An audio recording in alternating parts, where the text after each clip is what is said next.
예, 그녀를 기념하리라 이렇게 되어 있는데요. 또 다른 설교 제목을 붙이자면 참된 성도의 본이 된 마리아 이렇게 얘기를 할 수가 있겠습니다. 자, 제가 앞부분에 이렇게 주보에 썼습니다. 나사로와 마르다의 누이 마리아는 복음서에서 3번 등장하는 바 매번 예수님의 발 밑에서, 이게 우리의 관심사입니다. 우리가 마땅히 있어야 될 그곳, 그렇죠? 우리가 있어야 될 그곳, 그게 바로 발밑이다 그랬습니다. 자, 예전에 아름다운 꽃병에 정말 아름다운 꽃이 하나 꽂혀 있었는데 그것을 바라보고 한 그 스승이 제자에게 물었다고 합니다. 어떠냐? 아름답습니다. 무엇이 아름다우냐? 꽃병이 아름다우냐? 꽃이 아름다우냐? 무엇이 아름다울까요?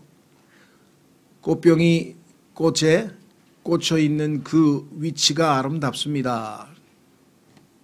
꽃병이 만약에 쓰레기통에 꽂혀 있다든가, 그렇죠?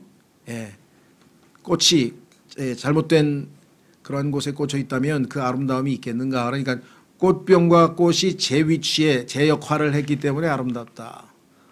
예수 그리스도께서 계신 그곳에 우리가 그분의 발밑에 엎드려 있을 때 성도의 모습은 아름답다 라는 것이죠. 예, 그래서 오늘 발 밑에서 발견됩니다. 이때마다 마리아는 주님을 향한 헌신으로 인해 오해를 받았습니다. 많은 오해가 있었는데요. 그러나 하나님이신 예수님은 그녀의 마음을 이해하시고 받아주셨습니다. 자, 우선 우리의 위치가 발밑이라는 사실을 확인하는 성경 구절을 계시록 1장에 가서 확인해 보겠습니다. 요한계시록 1장에 가면은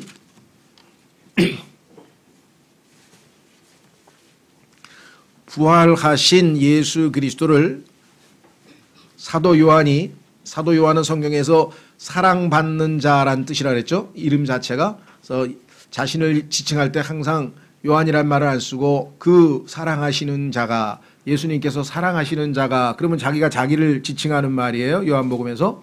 자, 그 요한은 성경에 따르면 교회 시대의 성도를 예표합니다. 왜냐하면 예수님의 12제자 중에서 요한은 유일하게 예수님의 품에 기대어서 가장 예수님께 밀착한 사람이고, 요한계시록 4장에서 요한은 교회를 대표해서 이리로 올라오라 라는 음성을 듣고 휴거되는 장면이 나옵니다. 교회의 휴거를 대표하고 있죠.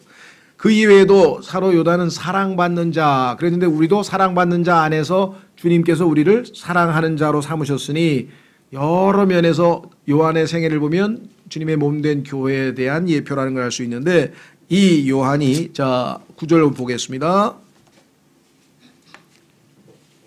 9절. 나 요한은 또한 너희 형제여 환난과 예수 그리스도의 왕국과 인내에 동참하는 자라. 교회가 가야 할 길이죠. 내가 하나님의 말씀과 예수 그리스도의 증언으로 인해 반모라 하는 섬에 있었노라. 내가 주의 날에 성령 안에 있을 때 내 뒤에서 나팔소리 같은 큰 음성을 들었는데 이르시기를, 나는 알파와 오메가요 처음과 마지막이라. 내가 보는 것을 책에 기록하여 아시아에 있는 7 교회 곧 에베소, 서머나, 버가모, 두아드리아, 사데, 필라델비아, 라오디게아 교회에 보내라 하시더라. 내가 돌아서서 나와 말씀하신 그 음성을 알아보려 하니라. 돌아설 때 내가 7 금 등잔대를 보았는데 그 7 등잔대의 한가운데 사람의 아들 같으신 분께서 발까지 내려온 옷을 입고 가슴에 금띠를 두르고 계시더라.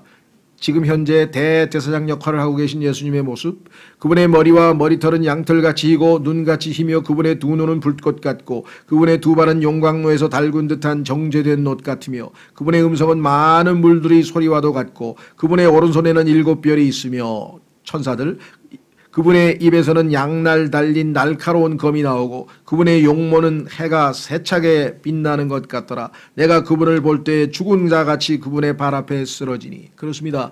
우리가 예수 그리스도를 만나는 순간 우리는 다 죽은 자같이 발 앞에 쓰러져 죄인임을 고백하게 됩니다.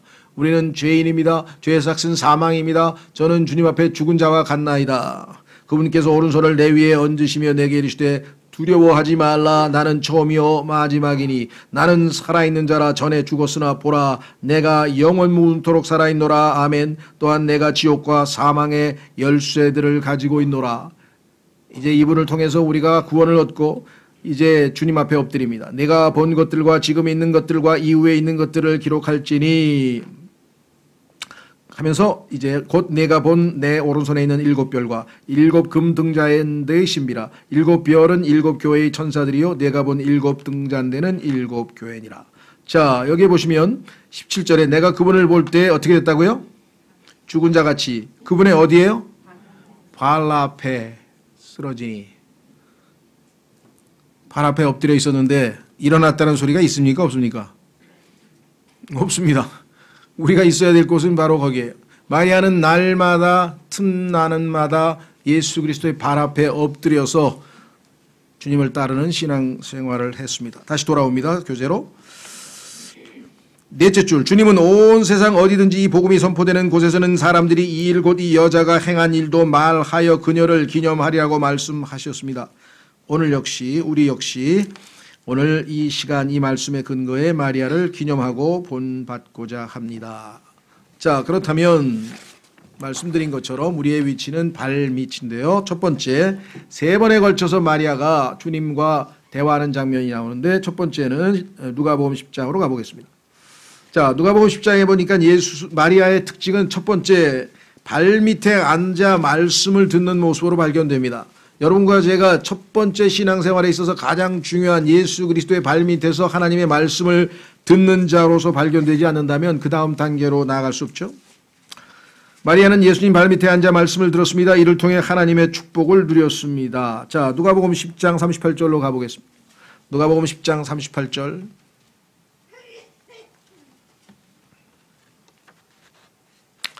찾으셨습니까? 예, 42절까지 보겠습니다. 이제 그들이 갈 때에 그분께서 어떤 마을로 들어가시니 마르다라 하는 어떤 여자가 그분을 자기 집으로 받아들이니라. 그녀에게 마리아라는 동생이 있었는데 그녀도 예수님의 발 앞에 앉아 어떻게 했습니까? 그분의 말씀을 듣더라. 마리아가 성경에서 발견되는 첫 번째 모습은 그분의 발 앞에 앉아 말씀을 듣는 모습으로 발견된다.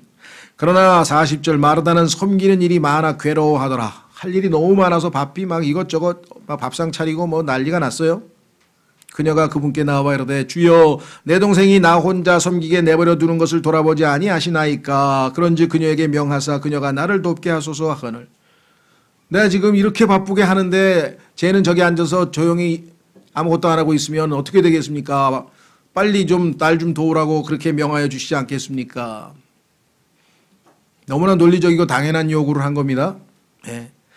예수님께서 그녀에게 응답하여 이르시되 마르다야 마르다야 네가 많은 일에 관하여 염려하고 근심하나 많은 것들을 하고 싶어 하나 한 가지만 필요하니라.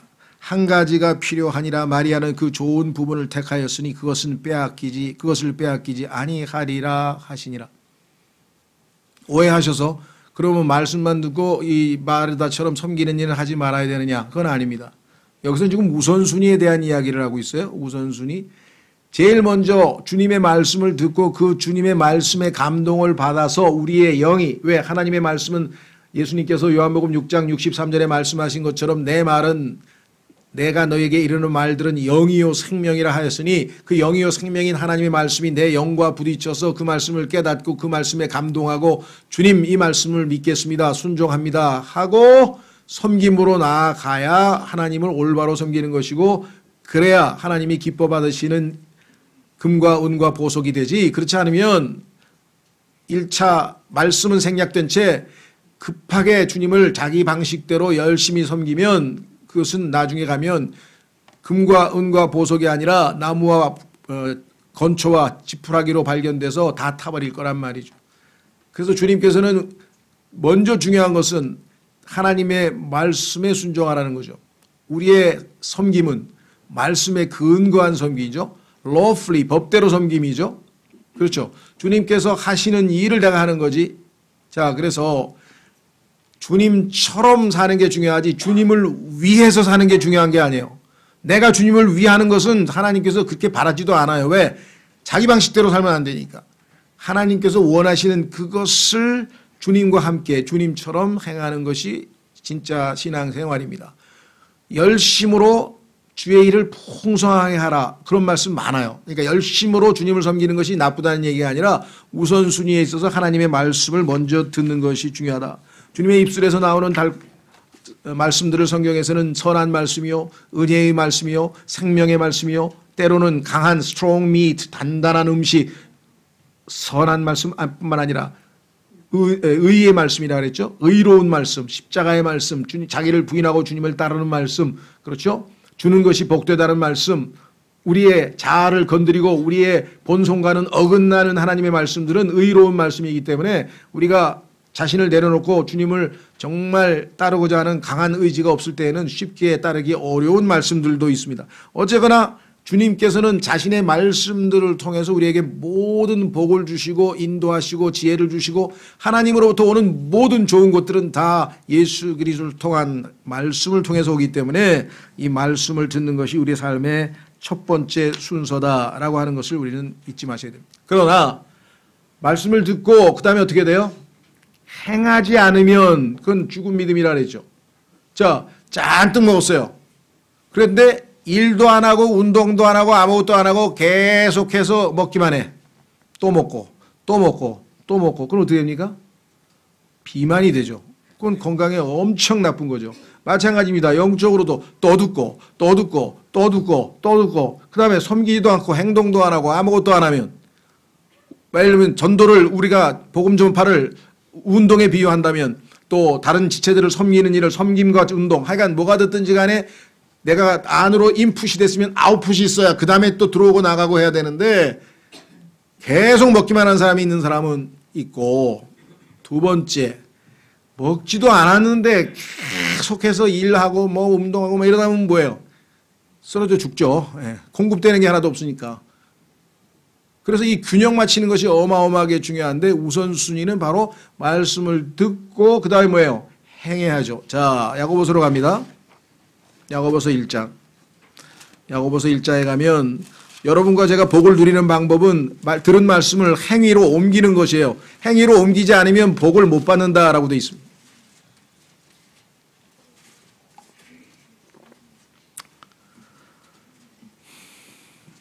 야고보서 1장 21절. 야고보서 1장 21절.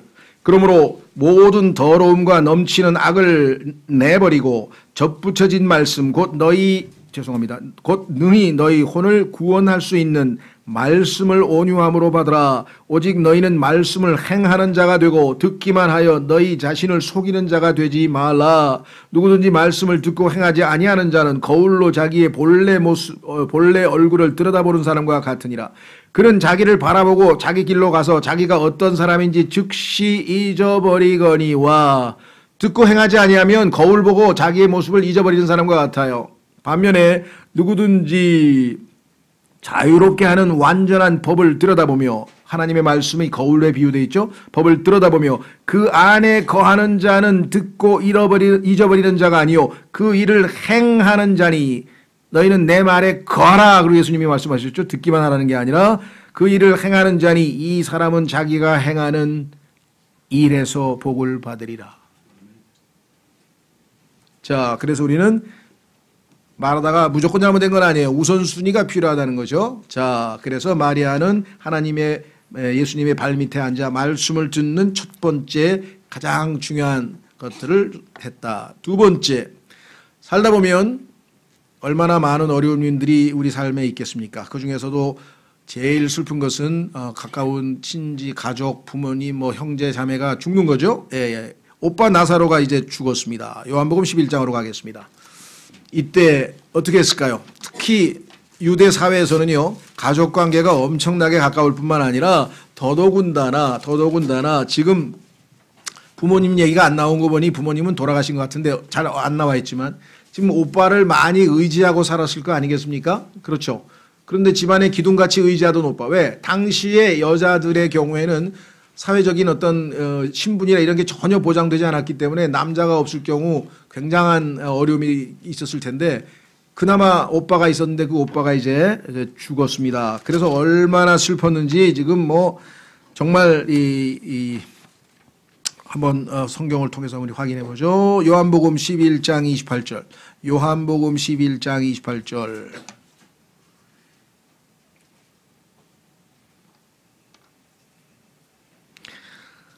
자, 예수 그리스도께서 이제 나사로 자기 친구가 죽었다는 소식을 들었다 이렇게 얘기를 했어요. 자, 그런데도 불구하고 한번 확인해 보겠습니다. 11장 1절 확인부터 해나가겠습니다. 이제 나사로라 하는 어떤 사람이 병들었는데 그는 마리아와 그녀의 언니 마르다의 고을 베다니 출신이더라 그랬죠. 그 마리아는 향유를 주께 붓고 자기 머리털로 그분의 발을 닦던 자더라. 그녀의 오라비 나사로가 병들었더라. 그러므로 그의 누이들이 그분께 사람을 보내 이르되 주여 보소서 주께서 사랑하시는 자가 나사로가 주님의 사랑을 많이 받았죠. 주께서 사랑하시는 자가 병들었나이다 하매 예수님께서 그것을 들으시고 이르시되 이 병은 죽을 병이 아니라 하나님의 영광을 위한 것이니라. 하나님의 아들이 그것으로 말미암아 영광을 받으리라 하시더라 이랬죠. 자, 그런데 이 6절에 보면 주님께서 의도적으로 빨리 찾아가시지 아니고 이틀을 더 머무셨다고 6절 끝부분에 돼 있어요. 이틀간 시간을 일부러 끄셨어요. 자, 결국은 어떻게 됐는가? 나사로가 죽었습니다. 그러니까 주님께서 조금만 일찍 오셨더라면 우리 오빠 안 죽었을 텐데 라고 원망이 가득할 수밖에 없었겠죠. 왜? 주님이 어떠하신 분임을 알았는데 전능하신 주님께서 오시면 그렇죠. 물을 포도즙으로 만드실 수 있는 분이신데 무리를 걸어오실 수 있는 분이신데 그분이 함께 계셨더라면 하고 얘기를 했겠죠. 자, 그래서 이제 원망하기도 하고 했었습니다. 그러다가 이제 주님이 왔네요, 드디어. 자, 한번 확인해 보겠습니다. 30절로 갑니다. 이제 예수님께서는 아직 고을로 들어오지 아니하시고 아직 이제 이 나사로 죽기는 죽었다는 소식을 듣고 이제 문상을 오셨는데 아직은 마을로는 못 들어가신 상태예요. 마르다가 그분을 맞이했던 곳에 계시더라. 미리 마을로 들어오시기 전부터 마르다가 쫓아가가지고 주님을 맞이했죠. 그때 마리아와 함께 집에 있으면서 그녀를 위로하던 유대인들은 그녀가 깊이 일어나 나가는 것을 보고 그녀가 무덤에서 슬피 울려고 무덤에 간다 하며 그녀를 따라가니라. 곡을 하러 가는 모양이다. 너무 슬퍼서. 그때 마리아가 예수님 계신 곳에 와서 그분을 보고 그분의 발 앞에 엎드려 그분께 이르되 주여 주께서 여기 계셨더라면 내 오라버니가 죽지 아니하였으리이다 하더라. 원망이 좀 섞였죠. 어찌 일찍 오시지 들은 바로는 이틀이나 더 일부러 시간을 지체하셨다 하니 그러므로 예수님께서 그녀가 우는 것과 또 그녀와 함께 온 유대인들도 우는 것을 보시고 영으로 신음하시며 괴로워하시고 이르시되 너희가 그를 어디에 두었느냐 하시니 그들이 그분께 이르되 주여 와서 보시옵소서 하매 예수님께서 우시더라. 이에 유대인들이 이르되 보라 그분께서 그를 얼마나 사랑하셨는가 하고 얼마나 사랑하셨는지 예수님께서 우시더라라는 표현이 성경에 나왔죠. 성경에서 가장 짧은 구절입니다. 요한복음 11장 35절 예수께서 우시더라. 얼마나 상징적이고 우리에게 시사적입니까? 예수님이 우셨다면 당연히 우리도 울 수밖에 없는 인생이겠죠. 자, 그래서 33절 그녀가 우는 것과 또 그녀가 신음하는 것을 우는 것을 보시고 신음하셨다, 괴로워하셨다까지 했는데요. 자, 여기에 이제 우리가 주안점을 두는 것은 마리아가 주님 앞에 엎드려 고하는 것, 그것을 우리는 기도라고 합니다. 하나님 앞에 엎드려 고하고 또 괴로울 때는 그분 앞에서 눈물을 흘리고 이런 것을 성경에서는 기도라 이렇게 얘기를 합니다. 자, 시편 62편으로 가보겠습니다. 시편 62편 5절로 가시면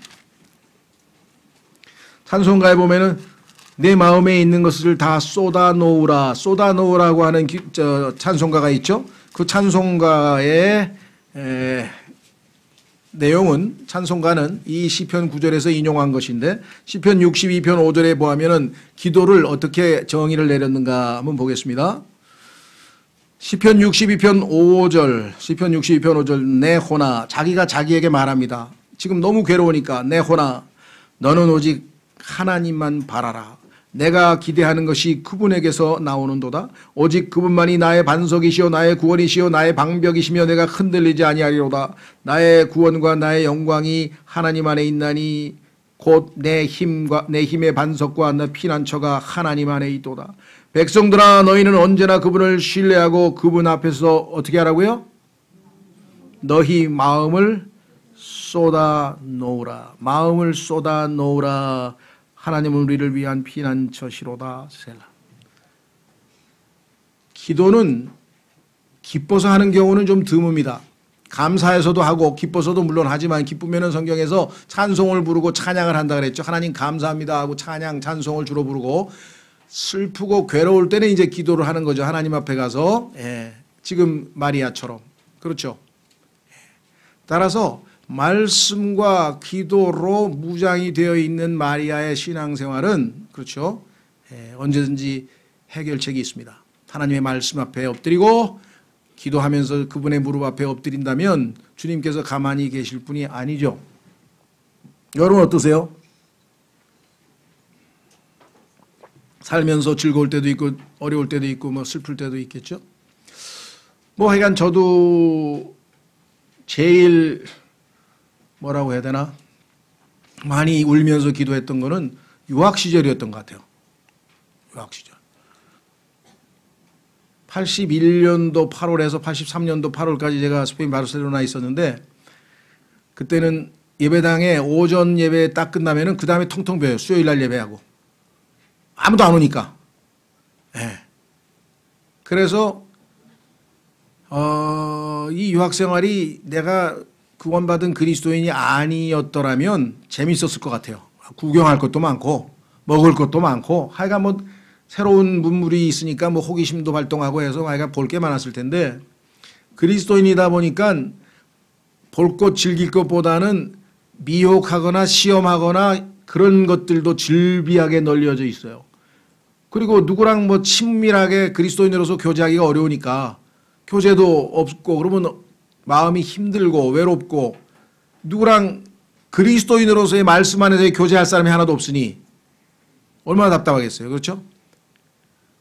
그래서 하여간 그 힘들고 어려울 때마다 제 기억이 나요. 거기 다 가면은 이 조그만 강대상이 있고 거기 옆에 이렇게 양탄자가 이게 그 뭐라 깔려 있었는데 그 앞에 엎드려서 하여간 성경이 있다가 울다가 제가 하여간 거기서 시간을 많이 보낸 것 같아요. 그리고 항상 다시 소생해서 힘을 얻어서 나왔지 거기서 뭐 실패해서 머물러서 그냥 계속 들어누워 자던거나 그러진 않았어요.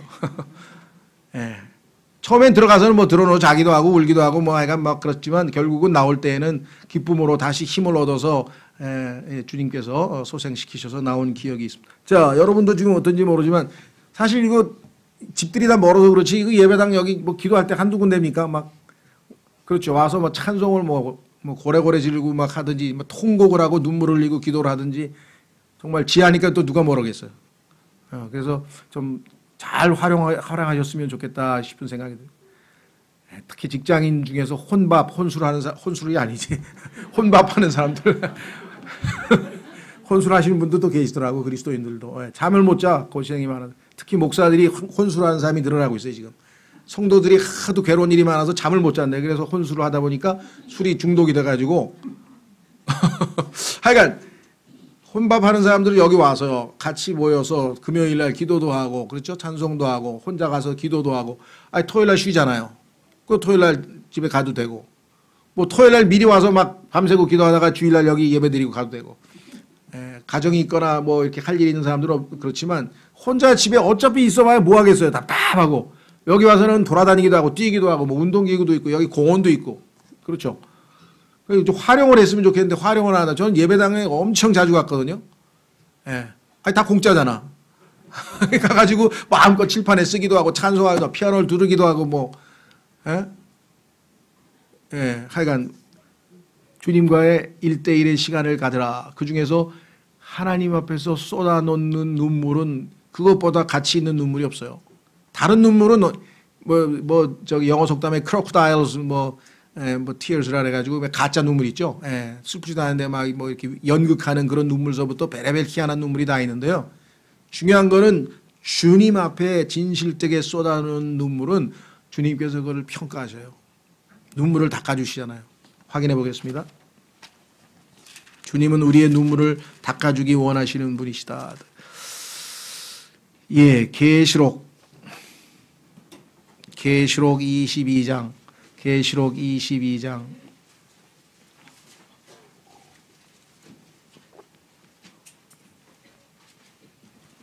계시록 22장 3절. 내가 하늘에서 나는 큰 음성을 들으니 이르되 보라 하나님의 성막이 사람들과 함께 있고 그분께서 그들과 함께 거하시리라. 그들은 그분의 백성이 되고 하나님께서는 친히 그들과 함께 계셔서 그들의 하나님이 되시리라. 또 하나님께서 그들의 눈에서 모든 눈물을 씻어 주시리라. 다시는 사망이 없고 슬픔도 울부짖음도 없으며 또 아픔도 다시는 없으리니 이는 이전 것들이 지나갔기 때문이라 하더라. 새하늘과 새 땅에서 궁극적으로 모든 눈물을 씻겨주시겠지만 이 땅에서도 여러분과 제가 엎드려 주님 앞에 기도하고 눈물로 간구하고 한다면 왜 응답을 안 하시겠어요? 제일 중요한 거는 예수님께서 통곡하며 우시면서 기도했다는 겁니다. 너무 그렇다. 너무 그렇게 광신적인 것 같다. 울면서 기도한 거 아닙니다. 예수님은요 통곡을 하면서 기도했다 그랬어요. 히브리서 5장 7절에 확인해 보겠습니다. 여러분이 예수님을 닮고 싶으면 진정으로 뭔가 통곡하고 기도할 만한 마음 자세가 돼 있어야죠. 히브리서 5장 7절. 그분께서는 친히 육체로 거하던 때 자기를 사망으로부터 능히 구원하실 분에게 강렬한 부르짖음과 strong crying, 강렬한 부르짖음과 눈물로 기도와 간구를 드리셨고 또 친히 두려워하셨으므로 하나님께서 들으셨느니라 그랬습니다. 그런 분은 거의 없겠지만 아직도 한 번도 울면서 하나님 앞에 통곡하고 기도해 본 적이 없다. 그런 분은 한 번은 하셔야죠. 그렇죠? 예. 억지로 하는 게 아니라 하나님 앞에 자신의 이 영적인 가난함과 영적인 그 비참함을 하나님 앞에 다 드러내놓고 기도해서 주님으로부터 충만함으로 체험을 받는 그런 체험들이 있어야 될 것 같습니다. 자, 세 번째로 가겠습니다. 주님의 발 앞에 엎드려 기도했던 나사로는 이제 주님과의 관계에 있어서의 최고의 클라이맥스, 그것은 뭐냐? 경배입니다. 그런데 경배하는 사람이 되려면, 영과 진리로 하나님께 경배하는 사람이 되려면 자신의 모든 것을 하나님께 다 드릴 수 있는 사람, 그것이 경배인데 모든 걸 다 내어드리는 사람이 되려면 말씀과 기도로 오랫동안 잘 무장되고 훈련되지 아니하면 그런 행동이 하루아침에 나오나요? 즉흥적으로 나오나요? 아닙니다. 이미 말씀과 기도로 주님과 친밀한 관계 속에서 주님이 어떠하신 분이신지 점점 더 알아가다 보니 주님은 마땅히 영원히 찬양과 영광을 받으실 분이라는 것을 알고 경배받으시기에 합당한 주님께 자신의 모든 것을 내어드리는 경배의 삶을 살게 된 것이 바로 마지막 예수님 죽기 전에 있었던 일이었죠. 그렇죠? 자, 그래서 우리는 세 번째로 가겠습니다.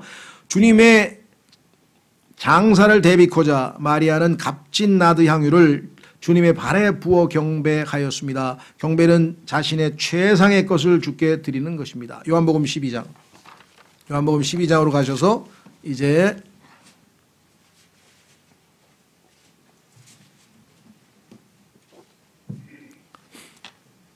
(1절) 요한복음 12장 1절. 그 뒤에 예수님께서 유월절 엿새 전에 베다니에 이르셨는데 거기에는 이미 죽었던 나사로, 살리셨던 나사로죠. 곧 그분께서 죽은 자들로부터 살리신 자가 있더라. 거기서 그들이 그분을 위해 저녁 식사를 베풀었는데 마르다는 섬기고 나사로는 그분과 함께 상에 앉은 자들 중에 있더라. 역시 마르다 타입이 있죠. 신앙생활에는 그런 스타일이 좀 있어요. 섬기는 걸 잘하시는 분이 있고 또 여기 나와 있는 것처럼 기도, 말씀 이런 걸 또 잘하는 분이 있어요. 우열을 가릴 수 필요가 없습니다. 하나님께서 다 주님의 몸된 교회에 필요하기 때문에 어떤 형제에게는 그것을 더 잘하게 하고 어떤 자매에게는 이것을 잘하게 하는 것일 뿐. 그렇죠? 전혀 우열의 관계가 없어요. 하나님 앞에 가서 교회에서 열심히 청소하고 설거지한 사람하고 설교한 사람하고 그게 특별한 무슨 차이가 있냐? 전혀 아닙니다. 하나님께서 그 사람에게 맡기신 그 일을 주님의 힘으로 주님의 주님을 사랑하는 마음으로 했다면 그것이 무엇이 됐든지 간에 하나님께서 평가하실 것이고, 아무리 그럴싸한 그런 거라도 하나님께서 함께 하시고 주님의 능력으로 한 것이 아니라면 그것은 하나님 앞에 가치가 없는 것이 되겠죠. 외형적으로 보이는 것과 아무 상관이 없습니다. 3절, 그때 마리아는 예수 그리스도께서 십자가에 죽기 전에 영적으로 가장 성숙한 단계에 이르렀어요. 그때 마리아가 매우 값진 나드 향유 한 근을 가져다가 예수님의 발에 붓고, 예수님께서는 곧 죽으실 것입니다. 그러나 마리아는 부활을 확신하고 있습니다. 그렇기 때문에 미리 장사를 지냅니다. 자기 머리털로 그분의 발을 닦으니 향유 냄새가 집에 가득하더라. 향유 냄새가 집에 가득하더라. 예수 그리스도의 발을 향유로 닦았으니 어마어마한 큰 희생이죠. 교회는 그 누군가의 희생에 의해서 향기 나는 곳으로 바뀌게 됩니다. 누군가의 희생이 있을 때 그 집은 하나님의 집, 진리의 기둥과 터, 교회는 그 안에는 향기 나는 아름다운 냄새가 풍기는 그러한 교회가 되는 것이죠. 향유 냄새가 집에 가득하더라. 이 베다니의 나사로의 이 집은 주님의 몸된 교회를 예표하고 있습니다. 이에 그분의 제자들 중에 하나로 그분을 배반하여 넘길 시몬의 아들 가롯 유다가 말하되 어찌하여 이 향유를 300데나리온에 팔아 가난한 자들에게 주지 아니하였느냐 하니. 자, 성경에 보면은요, 아까도 첫 번째도 마르다가 동생의 행동에 대해서 좀 못마땅해서 왜 일을 안 시키시느냐고 했고요. 그 다음에 유대인들도 마리아의 행동을 오해해서 야, 저 슬퍼서 울러가는가 보다. 울러간 게 아니라 예수님 만나서 기도하러 갔죠. 예수님께 부탁하러 갔는데 오해를 했죠. 이번에도 또 오해를 하고 있어요. 무슨 오해를 하느냐. 왜 그 비싼 걸 갖다가 허비하느냐 하면서 지금 마리아의 행동을, 주님을 향한 경배를 지금 오해하고 있죠. 자, 이때 주님은 어떻게 말씀하셨는가? 7절. 그때 예수님께서 이르시되 그녀를 가만두어라. 나를 장사 지낼 날을 대비하여 그녀가 이것을 간직하였다. 다른 사람들은 예수님께서 죽으실 거라고 말씀했는데 그걸 믿지도 않아요. 마음에 있지도 않아요. 생각도 안 해요. 그런데 마리아는 마음 깊숙한 곳에 그 말씀을 믿고 있습니다. 아, 주님이 약속대로 자신이 하신 말씀대로 곧 돌아가시겠구나. 그러면 그분 돌아가시기 전에 내 걸 다 바쳐야지. 돌아가신 다음에 무슨 기회가 있을까? 돌아가신 후에 무슨 기회가 있을까? 그는 자신의 모든 것을 내어드리기로 결단을 내렸습니다. 그래서 이렇게 이야기를 했죠. 나를 장사 지낼 날을 대비하여 그녀가 이것을 간직하였느니라. 그 향유를 잘 간직하고 있다가 주님을 위해서 썼습니다. 가난한 자들은 항상 너희와 함께 있거니와 나는 항상 너희와 함께 있지는 아니하리라 하시니라. 자, 그래서 우리는 마리아의 세 번째 모습은 주님을 경배하고 있는 모습을 우리가 확인해 볼 수가 있습니다. 그렇죠? 예. 주님을 경배하고 있는 마리아의 모습 속에서 자신의 모든 것을 내어 바친 아름다운 모습, 주님께서 찾고 계신 자의 모습이죠. 성경에 보니까 하나님께서는 영과 진리로 경배하는 자를 찾고 있다 그랬습니다. 경배라고 하는 것은 자신의 모든 것을 바칠 만큼 그분이 존귀하고 위대하고 놀라우신 분이라고 하는 것을 인정하는 것입니다. 우리 그리스도인들의 신앙생활에 있어서 우리는 자주 하나님께서 나에게 베푸신 은혜와 복들로 인해 감사드립니다. 하나님, 그렇죠? 예. 구원해 주셔서 감사합니다. 하나님, 교회를 다니게 해주셔서 감사합니다. 하나님, 경제적으로 생활할 수 있게 해주셔서 감사합니다. 자녀들도 주셔서 감사합니다. 뭐가 됐든지 간에 여러분은 하나님께서 여러분에게 뭔가 해 주신 것에 대해서 감사합니다. 그것을 성경에서는 찬양이라고 그래요. 찬양. 하나님께 우리가 찬양을 드린다. praise. 그것은 이유가 있어요. 왜? 뭔가 나에게 해 주셨기 때문에. 경배는 이유가 없어요. 하나님께서 나에게 뭐를 해 주시고 안 해 주시고 하는 아무 상관이 없어요. 그분이 어떤 분이심을 드높이는 거예요. 나에게 잘해 주시고 안 해 주시고와 상관없이 하나님 그분은 위대한, 예수님 당신은 위대한 창조주이십니다. 예수님 당신은 참으로 선하신 분이십니다. 예수님 당신은 만군의 주이십니다. 나의 피난처 되시는 분이십니다. 예수님은 어떠한 분이시라고 하는 그분 자신의 속성과 성품에 의해서 드높임을 받을 때, 우리의 모든 것을 그분께 내어 바칠 때 그것을 경배라고 합니다. 따라서 경배는 우리 신앙생활의 마지막 최상의 절정의 단계죠. 감사, praise 할 수 있습니다. 왜? 뭔가를 해주셨으니까. 시험에 합격했습니다. 감사합니다. 그렇죠? 승진했습니다. 감사합니다. 기도 응답해 주셨습니다. 감사합니다. Praise. 주님을 찬양합니다. 그러나 하나님께서 나에게 해 주시고 안 해 주시고를 떠나서 주님 자체를 드높여 드리는 거예요. 왜? 그분이 누구인지를 알았기 때문에. 그래서 요한 1서에도 보면은 아비들아 너희는 그분이 너희가 처음부터 계신 그분을 알았기 때문에 너희는 아비가 될 만하다. 보통 사람은 뭐예요? 어린아이들은 하나님을 자기 아버지로 알죠. 자기를 구원해 주셨죠. 자기에게 생명을 주셨죠. 뭔가 나에게 해 주신 것 때문에 감사하는 찬양도 중요하지만 찬양을 뛰어넘어서 하나님께서는 영과 진리로 경배하는 자. 경배는 무엇인가? 하나님이 어떠하신 분임을 알았다 이 말이에요. 알았다. 그분은 나에게 아무것도 안 해주시고 심지어는 나를 굶게 내버려 두셔도 그래도 그분은 선하신 분이고 그래도 그분은 거룩하신 분이고 그래도 그분은 영원토록 영광 받으시기에 합당하신 분이라는 사실을 인정해 드리는 것, 하나님이 누구이신지를 알아버린 것, 그것이 경배예요. 그래서 지금 마땅히 자기의 전 재산을 바쳐서 이분이 장사 지낼 때 향유로, 그렇죠? 예수님의 발에 다 쏟아 부을 만큼 존귀하신 분이라는 것을 인정했잖아요.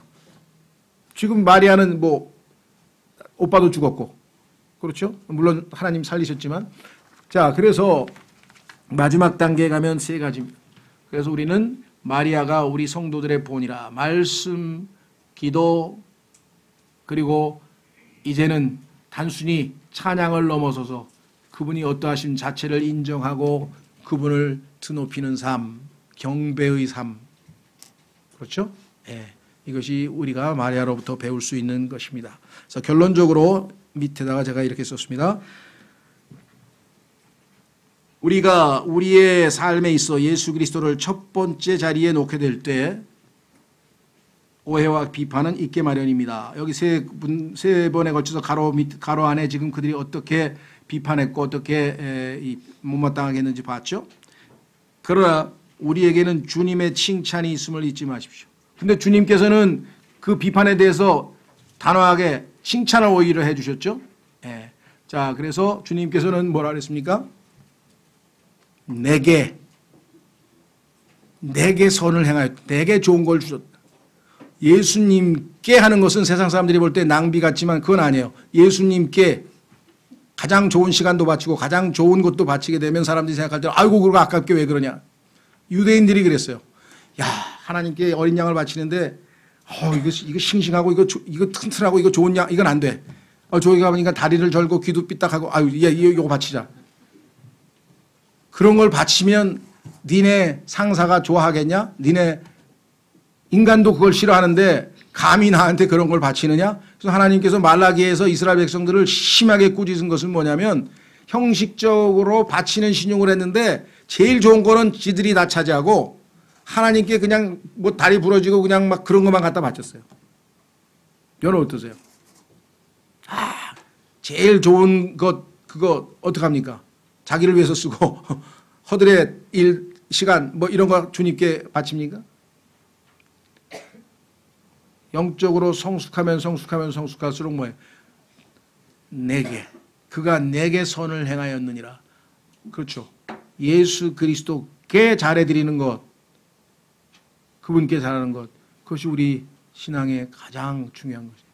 왜? 주님께서는 자신에게 가장 소중한 자신의 아들을 아끼지 아니하시고 우리에게 내어주셨기 때문에. 그렇죠?